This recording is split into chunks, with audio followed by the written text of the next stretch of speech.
नमस्कार मित्रांनो, आज आपण महत्त्वाचं म्हणजे लाडका भाऊ योजना ही नक्की काय योजना आहे, याला कोणकोणते कागदपत्रे लागणार, त्याच्यानंतर याची पात्रता काय आहे, कोणकोणत्या विद्यार्थ्यांना काय काय भेटणार, म्हणजे किती पगार भेटणार, त्याच्यानंतर पगार कसा भेटणार, त्याच्यानंतर त्याचा कालावधी काय आहे, प्रमाणपत्र आपल्याला भेटेल का नाही, असे अनेक प्रश्न आपल्याला पडलेले असणार. म्हणजे लाडका भाऊ योजना नक्की काय आहे हे आज आपण थोडक्यात बघूया. चला तर आज आपण लाडक्या भाऊला सुरुवात करूया.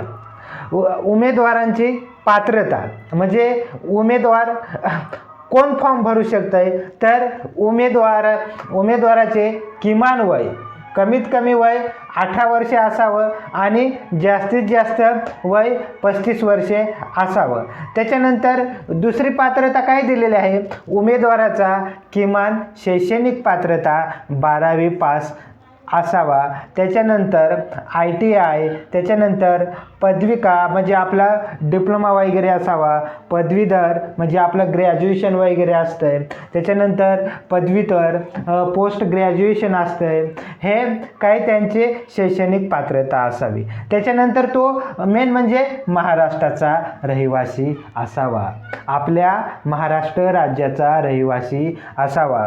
त्याच्यानंतर उमेदवाराचे आधार नोंदणी असावी, म्हणजे उमेदवाराचं काय आधार कार्ड असावा. त्याच्यानंतर तो आधार कार्ड आपल्या मोबाईल नंबरशी लिंक असावा. त्याच्यानंतर 5वं, उमेदवाराचे बँक खाते आधार कार्डशी संलग्न म्हणजे लिंक असावे. जे उमेदवारांचे जे बँक खाते वगैरे असेल ते काय आधार कार्डशी लिंक असायला पाहिजे. त्याच्यानंतर 6वं, पात्रता काय आहे, उमेदवाराने कौशल्य, रोजगार, काय उद्योजकता व नाविन्यता विभागाच्या रोजगार स्वयं government.in या संकेतस्थळावर नोंदणी केलेली असावी.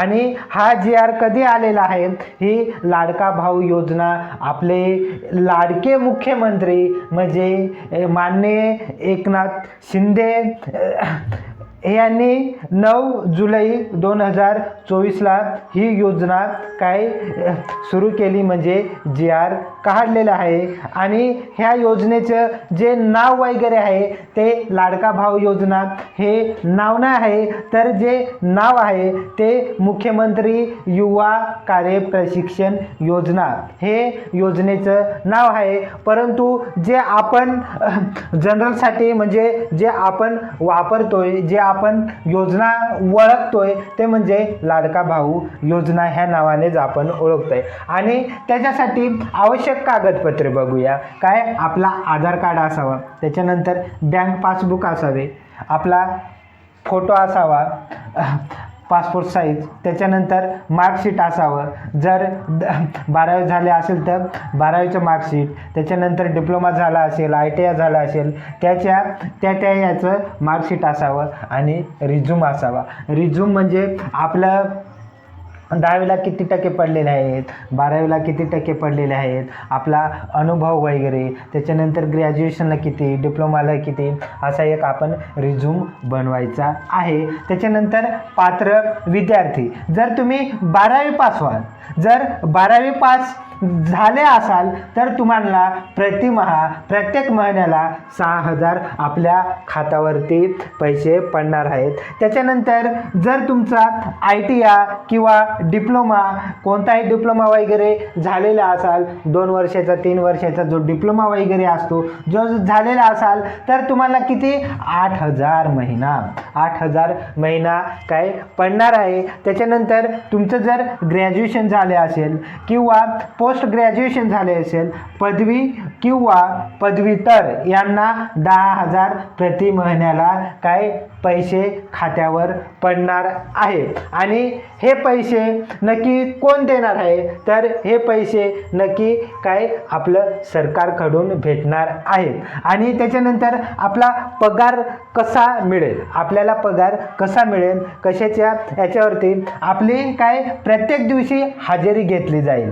प्रत्येक दिवशी हजेरी घेतली जाईल. ही हजेरी ज्या कंपन्यामध्ये आपण असाल, ज्या कंपनीमध्ये आपण काय ही योजनेचा लाभ घेत असाल, ते कंपनी काय आपली प्रेझेंटी घेईल, हजेरी घेईल. त्याच्यानंतर जर तुम्ही 10 दिवसापेक्षा जास्त दिवस जर ॲबसेंट असाल, महिन्यामध्ये 10 दिवसापेक्षा जास्त जर ॲबसेंट असाल, तर आपल्याला पगार मिळणार नाही. त्याच्यामुळं आपल्याला महिन्यातून काय आपल्याला 10 दिवस जास्त सुट्ट्या मारता येणार नाही. आणि ज्या सुट्ट्या वगैरे भेटतात, ज्या योजनेअंतर्गत ज्या सुट्ट्या वगैरे सरकार डिक्लेअर करेल, त्यासुद्धा आपल्याला सुट्ट्या वगैरे तर त्या आपल्याला भेटणारच आहे. आणि कालावधी वगैरे, हा कालावधी किती महिन्याचा आहे, हा कालावधी 6 महिन्याचा आहे. म्हणजे आपले ज्या कंपनीमध्ये जॉब वगैरे करू, हा फॉर्म वगैरे भरल्यानंतर त्या कंपनीमध्ये आपल्याला काय जॉब वगैरे करू, तर जास्तीत जास्त किती महिने आपण काम करू शकतो, फक्त 6 महिने. आणि 6 महिने कंप्लीट झाल्यानंतर आपल्याला काय आपल्याला प्रमाणपत्र मिळणार आहे. 6 महिने आपण जर कंप्लीट केल्यानंतर आपल्याला काय हे आपण काम केलं त्या कंपनीमध्ये, म्हणून आपल्याला काय प्रमाणपत्र मिळणार आहे. अशा प्रकारे हे आपण थोडक्यात माहिती बघितलेली आहे.